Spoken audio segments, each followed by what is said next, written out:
Rocking So and rolling. I want to make sure I don't mess it up. It's just Cherith Lindemann? It's Cherith. It's yeah. Yep. Oh, yeah, Cherith Lindemann. Okay. So Yeah. guess what I just did, Dylan? You did your post? I did it. I did Oh, I'm it. proud of you. I was like, you know what? I'm just if I sit here and think about it, I'm going to second guess myself, and I'm feeling really There you pumped go. right now because Dylan got me all, yeah. Got you all riled up. You got me all riled up. You got me going, and I was like, That's awesome. I'm doing it. I'm doing it right now before I Was stop. that homework for you guys? No, it was she Or was is it? talking about, I'll mention it during the episode too. Just kind of like what other people think and stuff, you know? Uh-huh. And then I was just like, you know what, screw it. Like if you're gonna believe in what you're doing, like why don't you just do a Facebook post, announce to the public, this is what I'm doing. Then you gotta hold you accountable, yeah. Exactly. This is my vision, this is what I'm gonna accomplish, like I'm doing it. And then boom, like accountability, it becomes real. And I was like, just do it. And then she just did it. I was like, awesome. Oh my gosh. You know what? That's dope. It does. It totally makes it real. I'm just like, oh, I'm like, really, I'm just going nuts right now. I'm like, oh my gosh, this is really real. That was a good challenge, Dylan. That was just a very good challenge because I was like, you know, he hit me right at the core of my fear because I was like, I'm so afraid of what everybody's going to say about me. And he was like, freaking post it on Facebook. And I'm like, I love it. Shit. I love he gets me too because sometimes I'm totally like that too. Not I don't really care about other people, but it's just like me self-consciously sometimes like putting myself out there is like whatever because I like to be the guy behind the computer screen, you know, just chilling in the back. But you know, you gotta get out there eventually. So I totally sympathize. Yeah, I mean, it was like, I don't know, it was like exactly, I think that's exactly what I needed to do, and like I mean, well, and then I love what he said about you can't care. You have to be like, whatever. You can't care about people that aren't getting the results that you want to get. You can't go ask, you know, you can't go to a shop teacher with missing fingers. You know, it's like, okay, that's not going to work. You can't go to the fat person to learn how to be fit. And so I love my people, but you know what? If I got big dreams, I got to do what it takes. And I like that what he said too. Like if I'm going to date, what was his name? Tatum or whatever? Channing Tatum. Channing Hold Tatum. on. Hold on. Before we continue, I want to go ahead and just for our listeners, like I'm going to go ahead and just do the intro now, but everything now till here is staying. Okay. And then we'll do now. That's really good content, Wally. I'll cut it up. Don't worry about that. Yeah, so for everyone tuning in, you know, thank you so much. We have a special episode today on the Knowledge Boner podcast. We have a special guest with us. I'm here with my co-host, Wally Wynn, and, a good friend of mine now, Cherith Lindemann. Cherith, how's it going? Woo! So before we kind of dive into this topic too, kind of tell everyone your reaction of the podcast at first when I told you about it. I know you listened to a couple of episodes and you liked it, but why don't you kind of share that with everybody and what your take is on it so far? Well, I've listened to your intro episode and episode 2, so I haven't gotten too far into it yet, but I really really hit me what you said about mindset and believing that it was going to be real. You talked about that in that first episode, and that to be able to get to the place where you want to be, you have to have that belief that it's really going to happen. So you were saying in the episode that anybody who's gone from 6 figures to 7 figures, nobody gets there without first really truly believing. And you gave the example of when Dan Locke, he talks about he believed that he was going to have that car, and so when he actually drove it off the lot, he didn't have any emotion in it because he was like, yeah, this is my car. And so you have to have that level of belief, and that really hit me because, like, I was thinking, I don't know if I really believe it, but what you just made me do by posting on Facebook, that really increased my belief. I gotta say. So let's back up for just a second. So for these guys that are listening, so what exactly, what kind of advice did Dylan give you, and what kind of happened? Well, let's see. I was just kind of really going through some self-doubt were in the high ticket closer program, and I was going through a lot of self-doubt about, let me go back, rewind here. I was saying, I don't really believe. I've done network marketing several times. There's this part of me that really wants to pursue entrepreneurship, I just find it exciting. I find it challenging. I have these big goals in my head that I want to pursue. But I don't necessarily really believe that I can do it. I'm trying to think what else. Oh, and then I was also having a kind of a hard time with this piece about self-image. Like, I see myself a certain way, but I have to maybe expand that vision of myself to be able to become the person I need to be to accomplish these goals. And so Dylan, which was so nice, so awesome, he had offered to say, he said, well, anybody who needs some encouragement or some help, feel free to call me and I'll talk you through it. And oh my gosh, thank Dylan. I'm on cloud 9 right now. I'm like, yeah, he really helped me, talk me through it. He gave me some great examples from his own personal journey that, wow, it's really, really helped. I don't know. Is this what it feels like when someone has a breakthrough? I really feel like that right now. I'm really No, absolutely. I think so. I think you finally got a knowledge boner. It feels so weird to say that. So, but it is. It really, yeah. I feel like I've kind of come through it. That it was so. Dylan, I have to say, I just appreciate you so much, and I appreciate so much that you kind of talk me through this, because I really do feel like it's something. It's all in your head. It really is all in your head, because, part of it, I think probably no one else really cares. So and a lot of listeners probably be able to relate to this, but why don't you just tell everyone, like, originally, like, what your fear was? Because I know we talked about you really want to do this entrepreneurial thing, this journey, and your why, right? And what you told me was your why is spend time with your kids, and you have a big dream to be able to build schools one day, but you're worried that if you do this program, the HTC program, that people are going to have opinions, they're going to judge you, and et cetera. So kind of tell them about that, like what your fear was. Yeah, I know, you hit that right on the head. And I think it's so funny because the people that I hang around with are very much religious. A lot of everybody that pastors and teachers and things of this sort. And so and salespeople, I think just in general, in society, it doesn't matter if you're in a religious crowd or if you're just wherever, anything related to sales is just really looked down upon. Yeah, we have a bad rap. Yes, yeah. we make the world go round, and we have a bad rap. Yeah. Well, I think that the problem is that there's so many people that are doing sales that aren't doing it right. And 100%.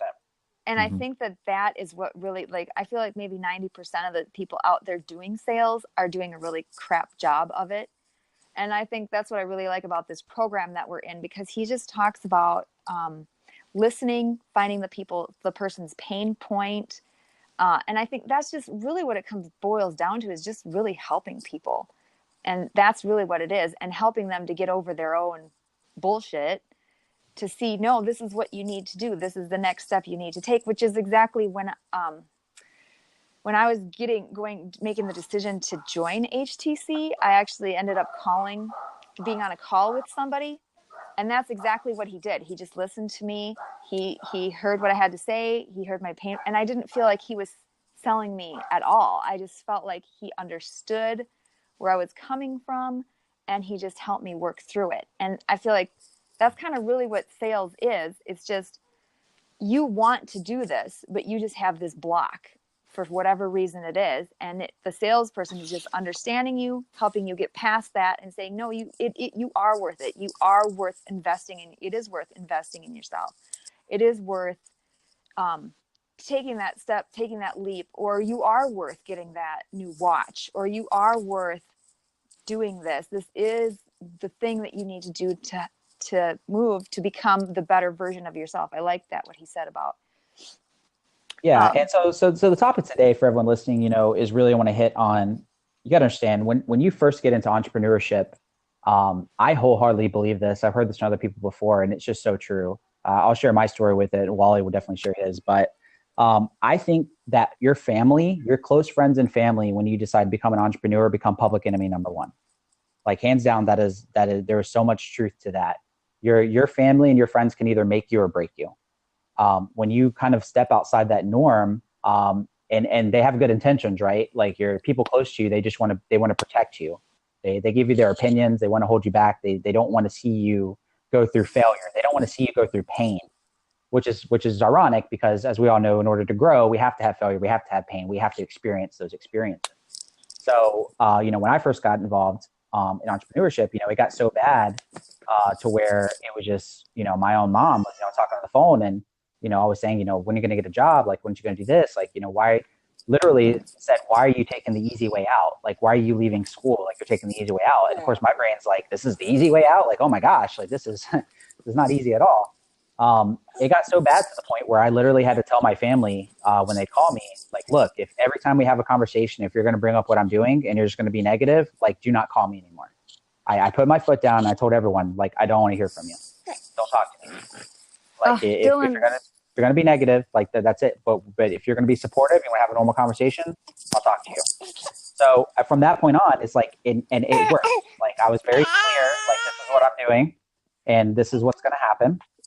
And, it completely changed everything. And I mean, what about you, Wally? Did you have any similar experiences from family or any type of friction when you started your journey? Heck yeah. Are you kidding me? And, for you guys that listened to episode 2 and kind of heard a little about my story, obviously, me having Asian parents and me also getting in trouble for that was not a good combination. Right. So for you guys that, I went back after I got in trouble and all that stuff and finished my college degree and actually started going for my master's. So now, I have degrees and actual education under my belt. Right. So you imagine my parents or my family, whenever I say, oh yeah, I did all that, I experienced all that, but I'm still going to be an entrepreneur anyway. So yeah, absolutely. The pushback is terrible. I can't tell you how many times, I used to go back and talk to my mom or talk to my dad, and they'd be like, hey son, are you you going to get a job? And I'm just like, I have a job. Thank you. Not actually, but, I work for myself, but it's just one of those things. And I guess where it comes from, and I heard this from somewhere and I can't really pinpoint it if I'm 100% honest, but basically what I heard was, it's all your friends, your family, all the people that have like dealt with you in life. When you meet them if you become an entrepreneur after you've already had like established like a friend group and that kind of stuff, they're going to have pushback on you. And it's only because you're doing something different than what they're expecting. Right. Uh-huh. They have these expectations of you. Hey, they want you to stay exactly how their mind perceives you. So whenever you start doing different stuff, or when you start progressing and when you start doing stuff that's different than what you normally do, of course you're going to get pushback. They're going to be like, hey man, what's wrong with you? What are you doing? Are you okay? Because they want you to stay right where you were. But, in order for you to grow, obviously you've got to, be able to overcome those barriers. So definitely, I understand 100%. Yeah, exactly. Mm-hmm. That was just beautiful. I think what you guys just both said is like, man, these guys just hit it on the head. That was exactly what I was kind of experiencing and going through. Like, and part of the problem is too, like, there has been a couple of times that I had tried to get involved in network marketing and gotten all gung-ho about it, and then failed at it. And then it's kind of like, you feel like everybody's like, oh, see, you should have listened to us from the beginning. Now you've wasted all this time and all this money. Yeah. And instead of thinking like, yeah, I failed at this, but I learned something, I gained a new skill. I don't know, entrepreneurs, I think we're a different breed of people. We have a different, complete mindset. But this is a really powerful story that we're all sharing, because I think a lot of listeners and people that are struggling, I think they perceive in their head like, oh no, it's just me. Like, I'm going through this. My family's not supportive. Like, or why am I getting this, but no one else doesn't? And what I want to be very clear with everybody is that everyone goes through this. Every single entrepreneur hits this type of friction. and what to do about it. So what I was, telling Cherith was, look, you are not going to, if you go through your journey, whatever it is you want to do, and you're afraid of what other people are going to think, like online and stuff, you don't want to let them know what you're doing. If you can't believe in what you're doing and you're passionate about it yourself and share it, then you're never going to be successful. So I told her is like, whatever your dream is, asked her why she's doing it. She told me why. I said, good. What I want you to do, and this is going to be really uncomfortable, I want you to go on Facebook. I want you to share what it is you want to accomplish. Tell everybody what it is you're doing right now and why you're doing it. Make it become real. Hold yourself accountable. Because once you get it out there, it's done. Like now it's real. Now you have no choice but to push yourself. You know what your why is. And, because I know, you have children and I see so many people that, and it really boils me inside. I hate when people use their family as a crutch. I hate when people say, oh, I can't exercise or go to the gym because I don't have time because I have kids. Or I can't start a business and I can't do this and that because I have kids. Like people literally hold their children up and use them as a shield to protect themselves from something uncomfortable because it's a means of them mentally justifying why they do what they do. And that's I know. not right. That is so awful. I feel like that is so awful to the kids too. Like, you want to tell your kids one day, you're the reason. You're the reason that I didn't follow my dreams. What kind of crap is that to tell your kids? Well, I don't think it's so much that they tell them that. What I truly believe is in their minds, they're justifying it as like, I'm not going to the gym and I'm doing all this time and I'm working a 9 to 5. I'm sacrificing this is what they tell us. I'm sacrificing what I should be doing and working a job I hate for my children, to raise my children. That's their justification. I see this all the time, right? That's but I agree with you there 100%. But I definitely see what she's saying though, because there's a level of resentment that can happen too. Like imagine, imagine like you're one of these people, right? And you say, hey, my kids are my distraction from my goal. And then your kids grow up. Now your kids are 18, they're out of the house. And what do? Now you're stuck, you're hanging out. You know what I mean? Yeah, no, that's true. That's a good way to look at it. But yeah, I think that's like, oh, go ahead. I was just saying, so the biggest thing is just, whatever you're doing, and why don't you go ahead, you can give them the example that I told you about Channing Tatum. This is funny. It's so weird how my mind works. This is literally what I do when I brainstorm, when I just think about stuff throughout the day. So why don't you tell them what I shared with you? Yeah, I don't know, this maybe I'm not very into, I don't even know who Channing Tatum is, but I suppose he's like some really cool, awesome, fit guy that has a lot of money. So, mm-hmm.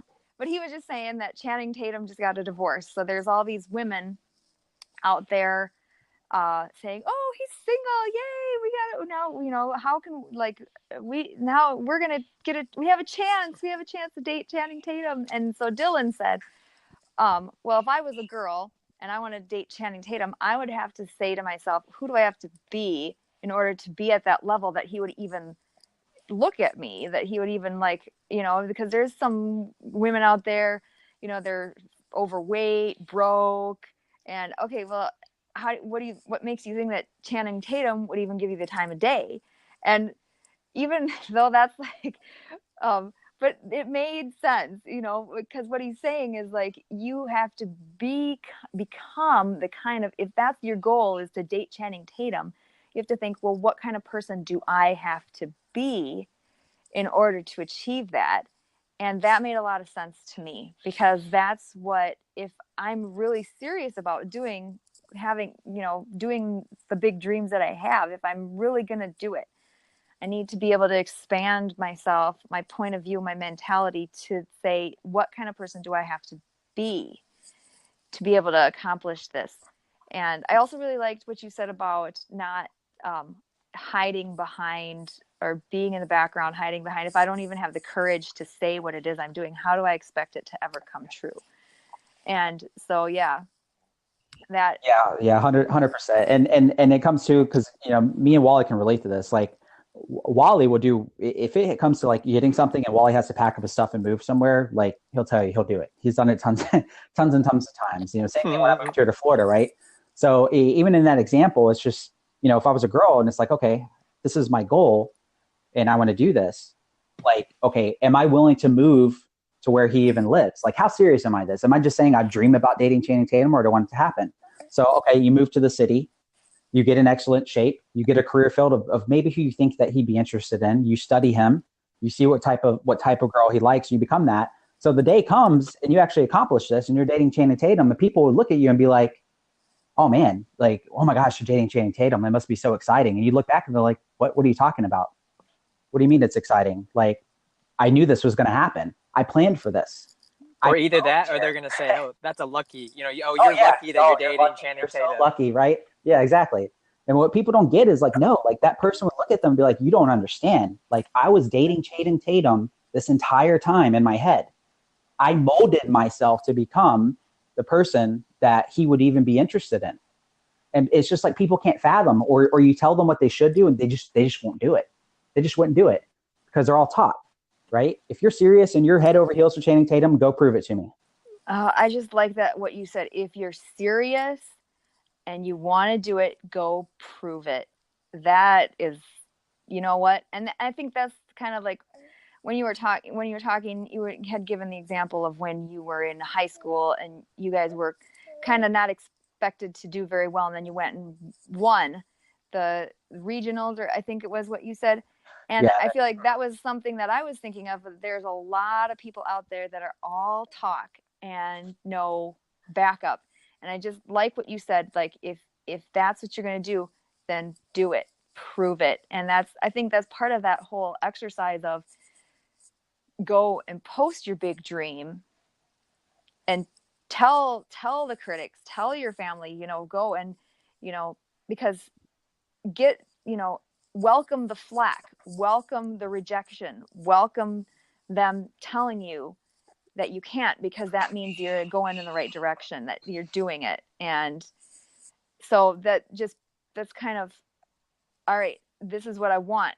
And now I'm going to take action. I'm going to start, doing the research to, okay, who is Channing Tatum? I need to date him now. You have anything to add to that, Wally? No, man. I think she's got it. I think we really hit some nice points here. Yeah. And I mean, just a little. I guess I will add a little bit about becoming the person that you want to be. I mean, obviously, a lot of people when they want to work on themselves, and they say, I want to lose some weight, right? But why do you want to lose weight, really? It's because you want to be more attractive to people, so that way, you either attract more girls or whatever. It gives you some more self-confidence. So there's always an underlying factor, and whenever you figure out what that is, that becomes your why, right? And so that's what really can drive you forward to say, hey, you know what? Even if it's as simple as, hey, I want to lose weight because I want to talk to more girls. Okay, that's a great start. Yeah. Just so the takeaway of this episode, guys, definitely understand your why. Don't cut negativity out. Like, I mean, you guys got to cut negativity out immediately. Like, so whatever it is you're going to do, like if you're getting friction from friends or family, you need to shut that shit down immediately, because it's just going to weigh down on you. It's going to make it so hard. We all know, like, this journey of rejection and failure is already mentally tough as it is, right? The last thing you need are people close to you, judging you or hammering you, and just use that negativity, to fuel you even more. And, avoid those people at first. Definitely avoid them at first, just so that it's not having a negative impact on your business. I think another takeaway for me is don't be afraid of it. You've got to face your fear and just go for it, no matter what. Well, and the biggest fear to face is actually looking back at your friends and family and tell them, no, this is the path I want. This is what I choose. And whether or not you support me or not, I don't care. Please support me. But if you don't, then don't talk to me. Like, that is the hardest one. Yeah. To actually tell, because that's your, that's the people that, you love and care about. That's the people you're closest to. Stranger, you would care way less. But I'll tell you, the first step and the biggest growth I've seen from everybody that's like decided, hey, I want to be an entrepreneur, is that first one to say, hey, you know what, friends and family, like, forget you. This is what I want to do, and I'm sticking to it. Yeah, because are you doing what you want to do now because it's what your family expects, or even though it doesn't make you happy, or are you just doing what makes you happy? Because, think about how many people go to college, how many people are in school right now just because of the sake of, they don't, like, man, like, this is one thing's my dream. I want to do this, but my parents would be so disappointed. I have to go to school. I have to finish college. So I think that's the problem that a lot of, entrepreneurs and everyone face. That is such a great point, because that's another one too. Like, what am I doing? Am I doing this because I believe wholeheartedly and fully with my whole self that this is what is the right thing and what I should be doing and how I can affect the world? Or am I just doing this because, my mom thinks I should? Because I've done a lot of stuff because I think my mom thinks I should, or my dad thinks I should. But that's such a bullshit reason to do anything. I mean, it's not, I really think you need to do things because you believe in them, because you know this is the right path. And if other people agree with you, that's fine and that's great. But that's not going to you're not always going to have everybody agreeing with this, that's not the right path for you. And you have to decide, well, is it or isn't it? Now, why am I going to just quit because somebody else doesn't agree with me? Or if I know that this is right, then I need to do it. Exactly. And, as Dan, guys listening, if you've never followed Dan Locke, highly recommend him. Look him up on YouTube. But I mean, he said it best. If you go on this journey, like your people close to you, you're going to lose friends. You're going to lose family when you make the decision to be an entrepreneur. It's going to happen in the beginning. They're not going to understand you while you're failing. They're not going to understand you while you're broke. And unfortunately, once you succeed and you are successful, they're still not going to understand you, because you're going to have more goals. You're going to have more drive. You're going to have, by that time, you've already cut out all the negativity in your life. You understand the importance of who you surround yourself with, and they're just not going to be around. So if you're listening to this, the decision that you really have to make is it worth going for my dream of being an entrepreneur, knowing that there's a significant chance that my close friends and family probably won't be around and talk to me anymore. That's a hard pill for a lot to swallow. To swallow for people, and it is what it is. So you have to ask yourself if you're willing to make that decision, if you're going to go after your dreams, and accept the fact that you're going to have to make new friends who share the same mission as you, and have conversations that enjoy what you like, what you enjoy. So thank you guys so much for tuning in to this episode. I think it was very valuable to a lot of our listeners. Cherith, thank you so much for being a special guest. I appreciate Dylan, you taking the time. I appreciate you, Dylan. You are amazing. You helped me so much today. Yeah, that's what it's all about. And Wally, thanks for being you. being Wally. Thank you for being Wally the robot. Yep. And Cherith, are you on social media, Cherith? Yeah, I'm on. You are? Just what's your give us your shout out. What's your Instagram tag? Or where do you want people to follow you? Where do you want people to follow you? Well, I'm just my name, Cherith, or just Cherith Lindemann is what I'm on Facebook and Instagram. I just started my Instagram account. It's called Charlotte Mason Wells Mom. That's kind of a long thing, but. Okay, so you can follow Cherith at Charlotte Mason Wells Mom. Yeah, okay. I just started. We're gonna post that in the comments, because that seems like a long word to spell. Yeah, you guys can follow. So, You can follow Dylan at Dylan Starr Official, and then you can follow me at Wally_the robot, and that's all Instagram tags, guys. Yeah, and for anyone listening, if you have a story you want to share, you'd like to be a guest on the podcast, we're here still in our early episodes. We'd love to have you. And thank you guys so much for tuning in. And everyone have a wonderful day. Keep at it, guys.